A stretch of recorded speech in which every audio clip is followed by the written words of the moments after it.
গান্ধী মেলাত যুৱতীৰ জিংগালালা নৃত্য যুৱতীৰ উদ্দাম নৃত্যক লৈ উত্তেজনা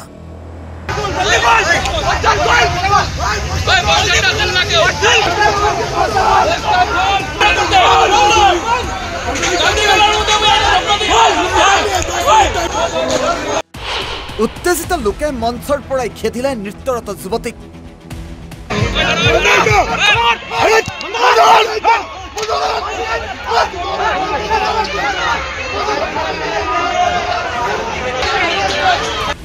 সিঙি পেলালে চিত্ৰহাৰা হলৰ বেনাৰ পোষ্টাৰ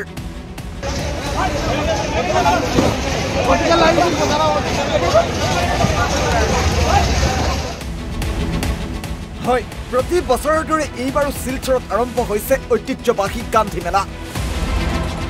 শিলচৰ পৌৰসভাৰ উদ্যোগত আয়োজিত এই মেলাক লৈ বৰাক উপত্যকাত উখল মাখল পৰিৱেশ ইমানলৈ ঠিকেই আছিল কিন্তু জাতিৰ পিতা মহাত্মা গান্ধীৰ নামত উৎসৰ্গিত মেলাত নিশাখলৈ আৰম্ভ হয় চিত্ৰহাৰ আৰু এই চিত্ৰহাৰত চলে যুৱতীৰ উদ্দাম নৃত্য ইয়াকে লৈ নিশা গান্ধী মেলাত সৃষ্টি হয় উত্তপ্ত পৰিস্থিতি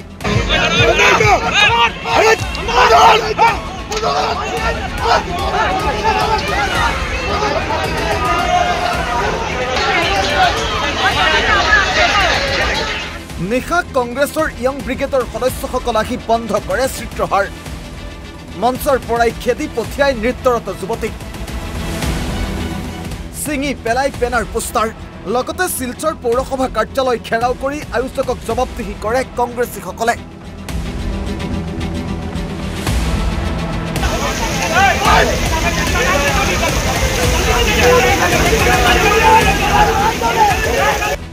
কংগ্ৰেছ ইয়ং ব্ৰিগেডৰ হুংকাৰ গান্ধীৰ নামত চলা মেলাত অশ্লীল কাৰ্যকলাপ চলিবলৈ দিয়া নহব আমাদের শিলচরের জেলা কংগ্রেস সভাপতি অভিজিৎ পাল মহোদয় গত যখন গান্ধী মেলা শুরু হয় তখন আমাদের গান্ধী মেলার যে রীতিনীতি আদর্শ থাকে এই আদর্শকে জলাঞ্জলি দিয়ে শিলচরের পুরসভা কর্তৃক যে গান্ধী মেলাকে নিয়ে দুর্নীতির আখাড়ায় পরিণত হয়েছে তার প্রতিদিন আমরা প্রতিবাদ জানিয়ে আসছি এবং এই যে ষড়যন্ত্র চলছে এবং দুর্নীতির আখাড়ায় পরিণত হয়েছে তার প্রতিবাদ করে গেছেন আজকে আমাদের কংগ্রেসের আমাদের দলীয় নেতৃবৃন্দরা এসে এই যে নগ্ন দৃশ্য চলছে চিত্রহারের নামে মহিলাদেরকে নগ্ন করে যে ডান্স চলছে এবং পয়সার বিনিময়ে টিকিট কেটে দেখানো হচ্ছে তার প্রতিবাদ জানিয়ে আজকে আমরা এই চিত্রহার বন্ধ করার জন্য এসেছিলাম এবং আমরা বন্ধ করেছি আবার খোলা হয় আবার বন্ধ করব এবং আমরা পরবর্তীতে আইন প্রশাসনের দ্বারস্থ হব আমরা বারবার বলে দিচ্ছি যেন অতি সত্বর ব্যবস্থা নেওয়া এবং চিত্রহার সম্পূর্ণরূপে বন্ধ রাখা হয় শিলচৰৰ পৰা আবুল হুছেইনৰ ৰিপৰ্ট অসম লাইভ 24